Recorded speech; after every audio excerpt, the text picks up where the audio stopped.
I remember for probably the first 6 or 12 months, I would wake up every day and I'd go look in the mirror and I'd say, you're not gonna kill yourself today. And that's what got me through the day. I fell in love with climbing because of the places you can go. You're on these cliffs and on these spires and on top of these mountains that are, these incredible magical places that give you views of the world that you wouldn't have otherwise. When you're climbing well, even the very best climbers, it's all about being in control. Even if you're taking risks, it's about assessing those risks and calculating where your threshold is. I was a very obsessive climber. I'm not now. I think that's probably a natural arc in anyone's kind of athletic career, is that when you find something and you love it and you're young and you have all this energy and all this angst, you pour yourself into it.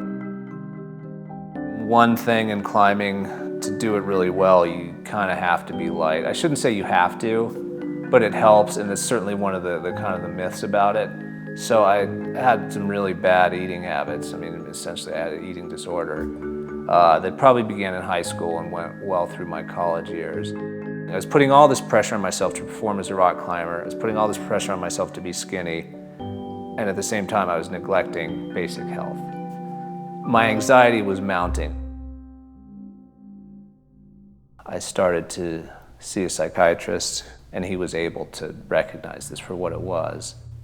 The psychiatrist said, here's something called lorazepam. You can take one of these if you're having a really bad panic attack or start to have one.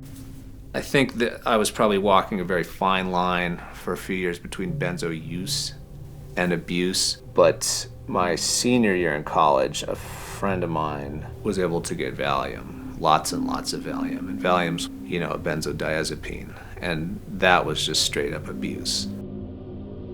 It was never some amazing high like people get with cocaine or heroin or these hardcore street drugs. It was more of a just feeling of not caring and not obsessing anymore. I really had no idea how deep I'd gotten myself in until I wanted to quit. I started to get really, really weak physically, and I thought, I can't climb if I'm this way. I'm gonna stop taking these pills. I'm disgusted with myself. I'm disgusted with taking these pills. And what I didn't know was that because I'd been taking them for so long and in such big doses, I couldn't just stop. With benzos, you need to taper them. So I stopped cold turkey and basically became psychotic, lost my mind, and didn't know why. The hell of withdrawal was like a hell I've not known since. Just this dread and this horror of waking up, just thinking, oh no, here it goes again. Probably 6 months in, after stopping benzos, and was starting to at least see some small improvement, I started to climb again. I hadn't climbed in probably a year because I was too ill. And that was one of the few things that made all the symptoms go away, or at least took my awareness away from them, 100%. I used to get really angry. I was very hard on myself if I didn't perform well. Now I'm just so happy to climb. It doesn't matter if I'm having a good day or a bad day. I'm just glad to be out there.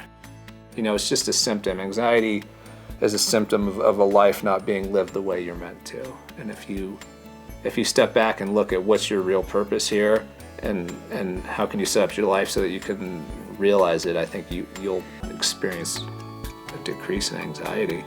You'll feel sane.